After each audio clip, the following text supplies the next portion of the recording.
Good evening, everyone. Welcome back to another day, another dollar with your boy Chris. We're going to be breaking it down per usual with the ES futures. We're about to have make sure that's muted. We're about to have the market close here on a fairly positive note for the buyers. Not the worst ending to a week that we've had where we've kind of just drifted lower all week long.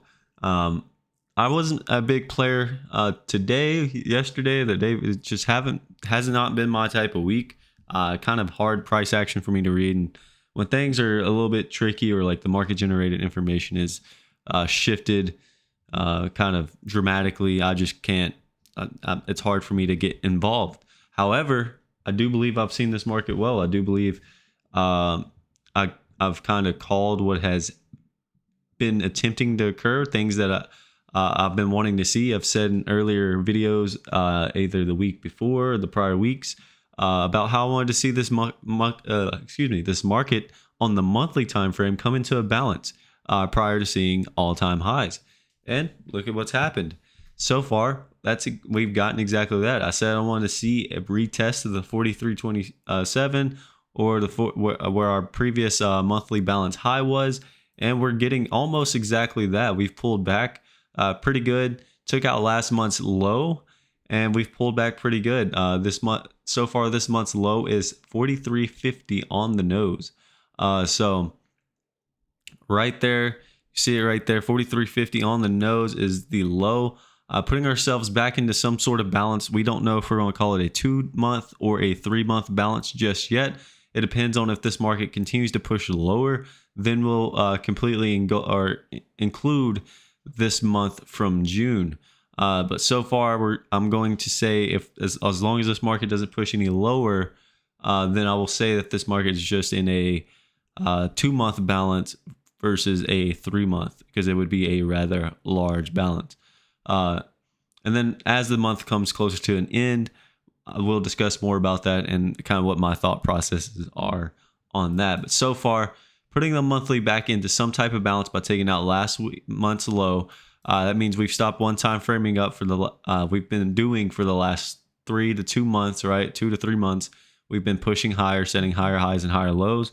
And then we stopped that today, or not today, but we stopped that this month by taking out last month's low. So the question is, are the buyers getting tired, right? Prior to getting this all-time high, did we just have, last March's highs in mind, and that's all we wanted to do? Will we come back, consolidate for a period of time, have choppy markets, which in choppy markets become significantly more difficult to trade, and then finally rotate after finding acceptance above the 4,300 level or anywhere in the 4,000 level, finding acceptance prior to going and seeing all-time highs before the year end? Those are the questions we got to ask ourselves. Or is this, a point where the market gets tired up here and then decides to roll over and puke it up? I'm not looking for that. I'm not expecting that. I do think buyers have controlled their own. Now, I would not be surprised to see this market continue to pull back even into the 4,200 area, right? Would not be surprised to see that, but that's not what I'm looking for, right? The market's been trying to go up in the bigger picture, but right now sellers have control. So let's see what they do with it. The ball is in their court right now. Let's see how they control it and what they do with it. And right now it's in their court on all 3 time frames as of right now. So the monthly is in a balance now. So a lot's changed since the last time we spoke. Let's look at our weekly time frame.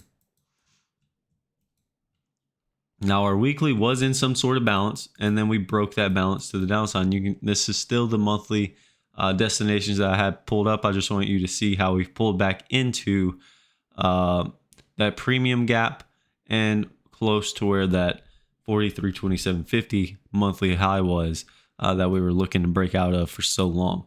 All right, now let me pull up the weekly balance that we were in. So we were in a weekly balance, right? We had put ourselves into an initial 3-week balance, and then the last 2 weeks we've been one time framing down, pushing lower. So in order for us to come back into balance on the weekly time frame, we first need to come back into a balance on the daily time frame, and I'll show you guys that in a minute.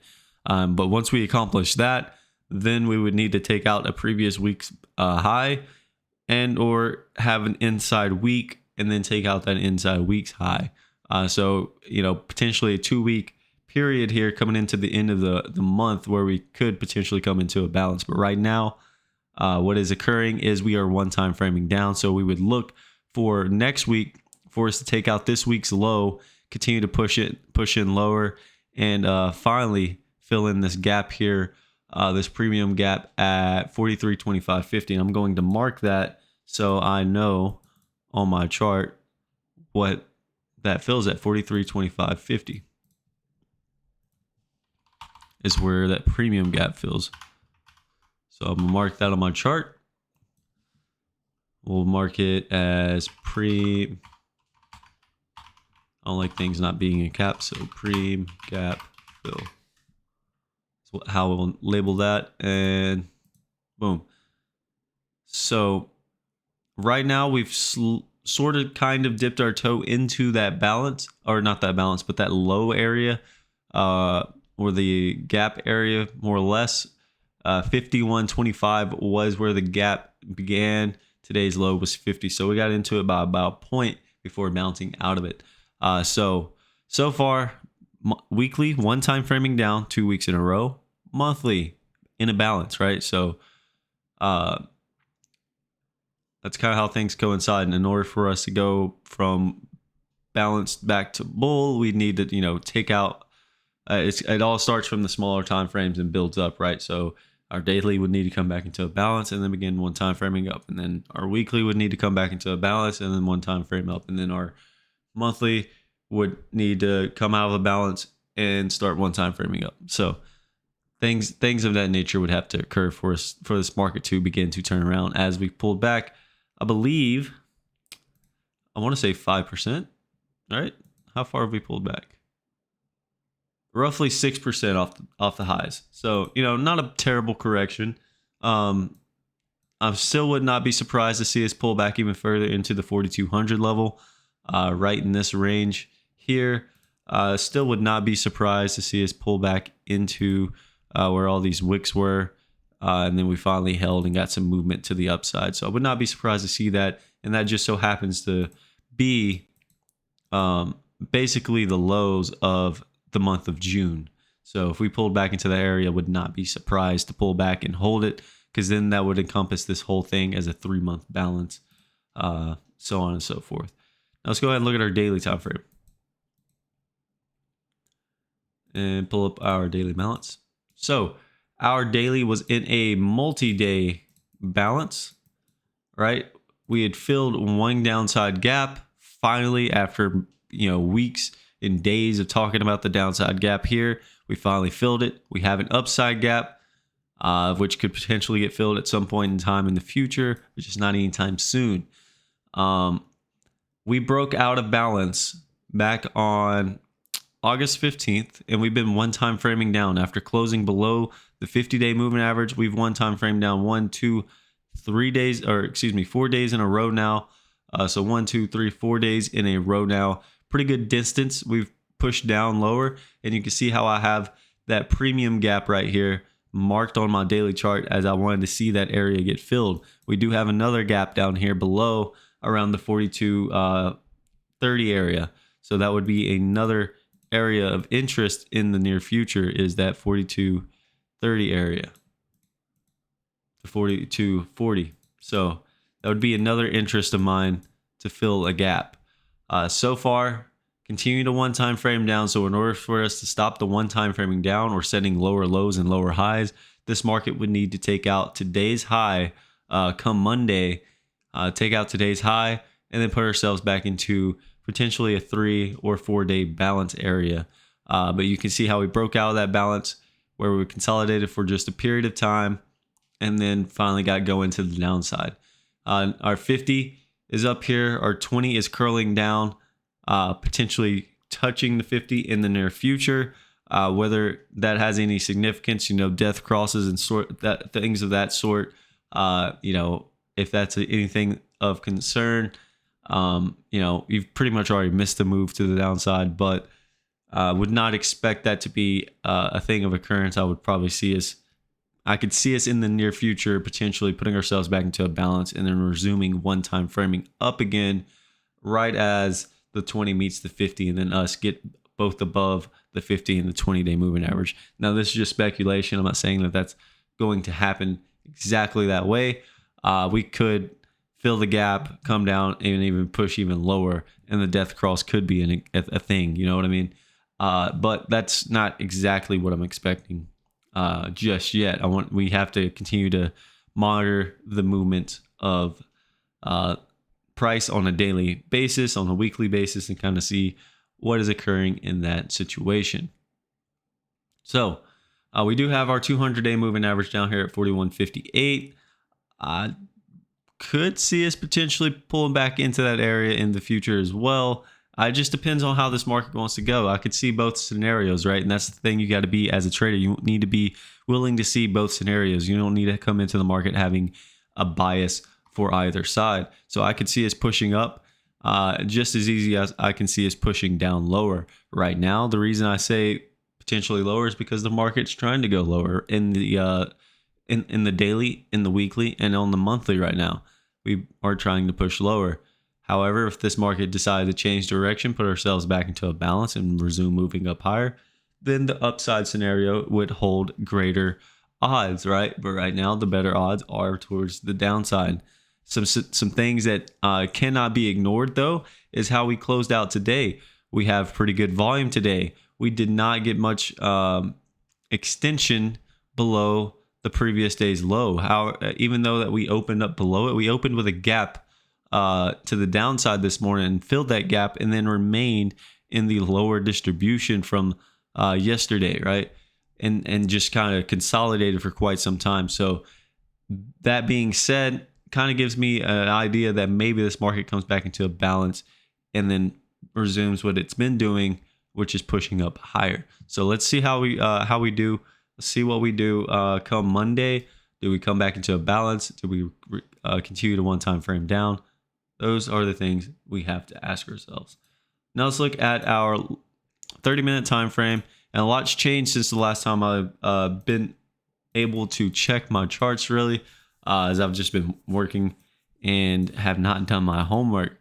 So always try to get your homework done when you can, ladies and gentlemen. But just to give you guys an idea, last time we spoke was on the 16th, and then yesterday and today, so Wednesday was the last time we spoke. Thursday and Friday today, we've kind of hit all the downside destinations that I had given out if this market wanted to continue lower.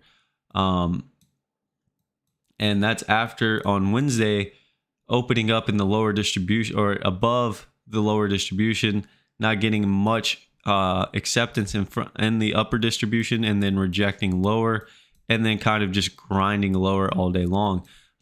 We went out Wednesday with a afternoon rally high and a triple distribution day. Believe it or not, we held two sets of single prints in two separate areas, and I'll go ahead and mark those as well.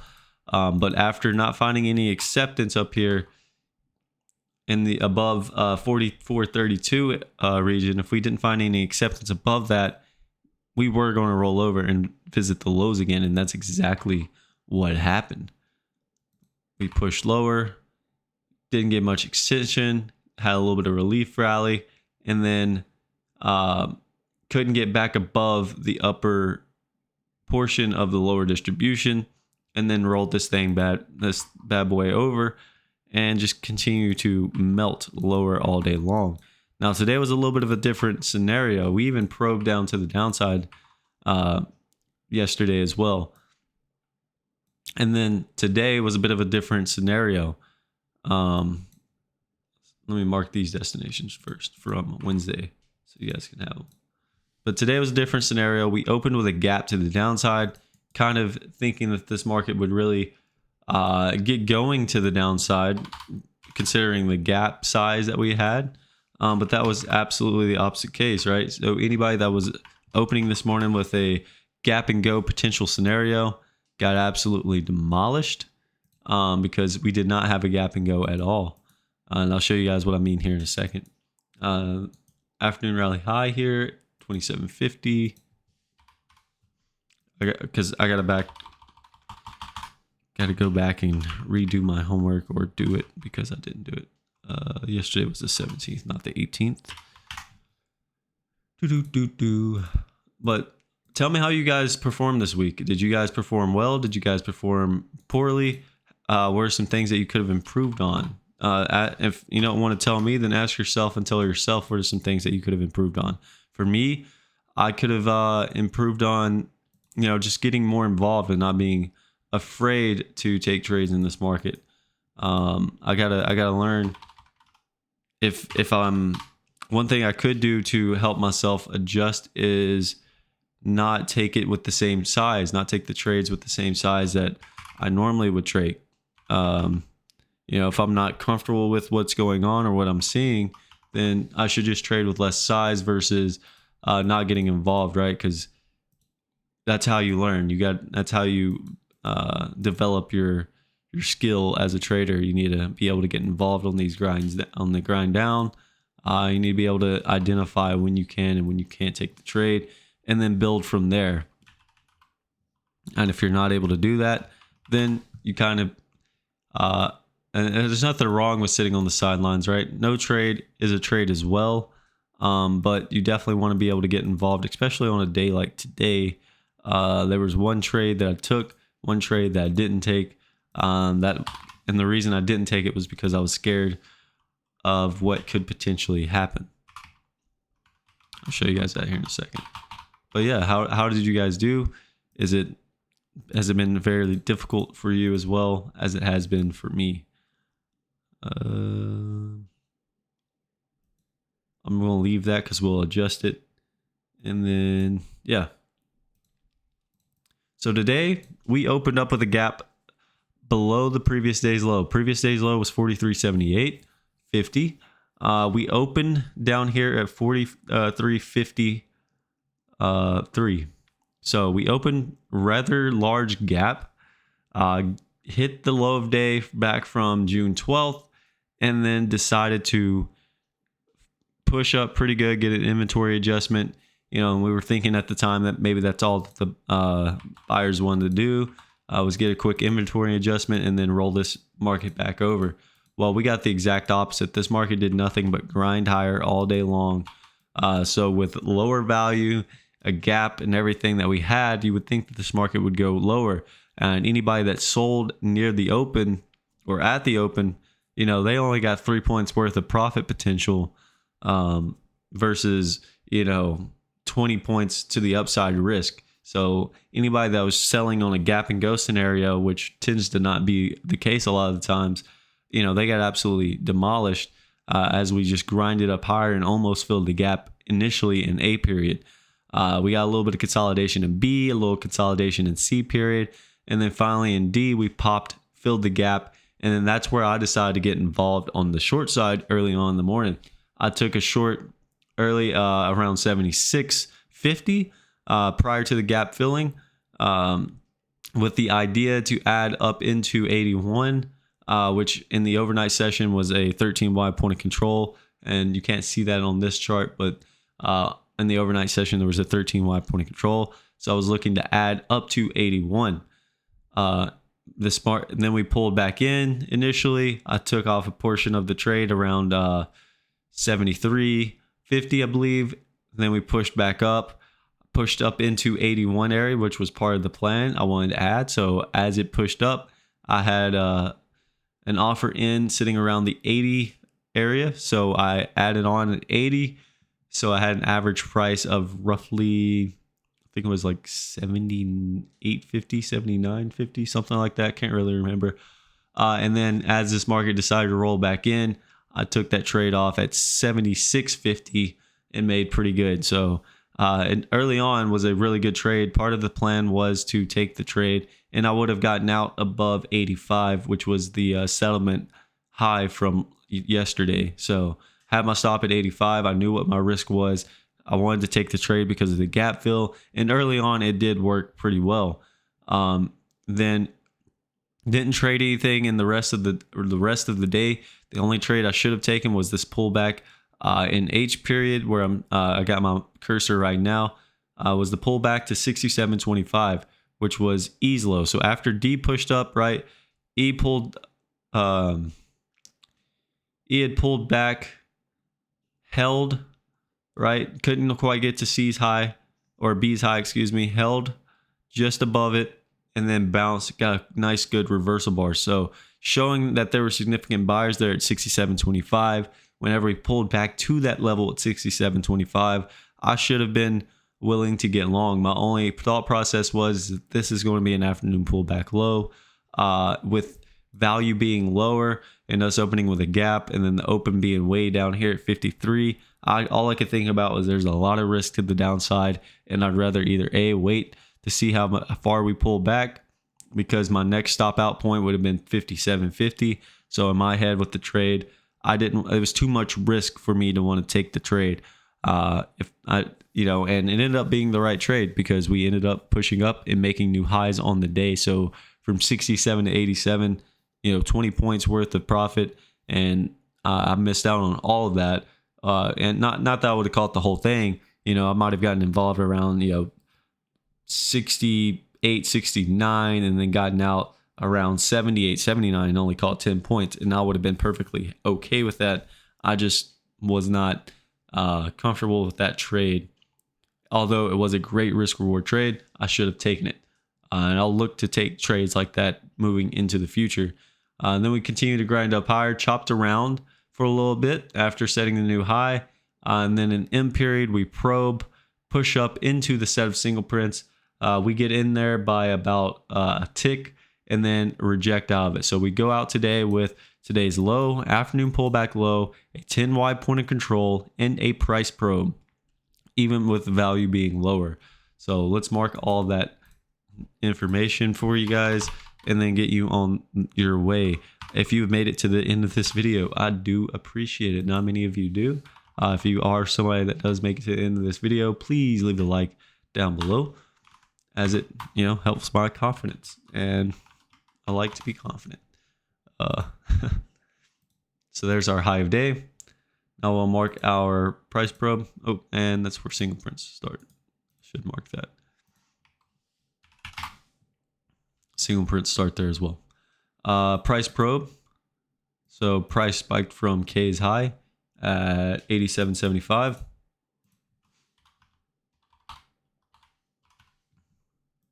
So the market wants to look to open above 75 or 87.75. If we open above that, then this market could easily take out today's high and put ourselves back into an initial 3-day balance.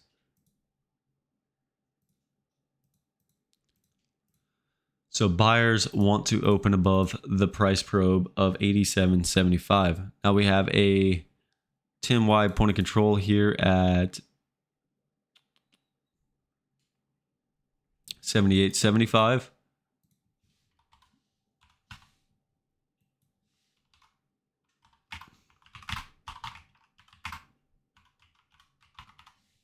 Then wide point of control, 78.75. And then we have our afternoon pullback low of 67.25. So if we did pull back to that area, we'd look to see if we held it.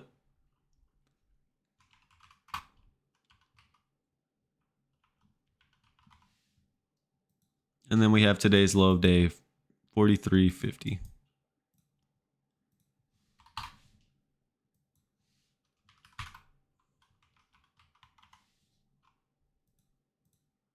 So market wants to open above 87.75. If we do that, we should have no issue taking out today's high and filling the single prints at 44.0175.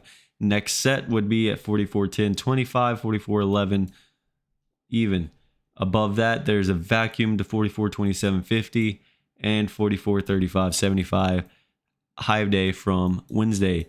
Now on the downside, if we reject this price probe and open below it and can't get the day's high, you'll trade at 43.7875. Any push lower, you'll trade at 43.67. 43.50 is the day's low.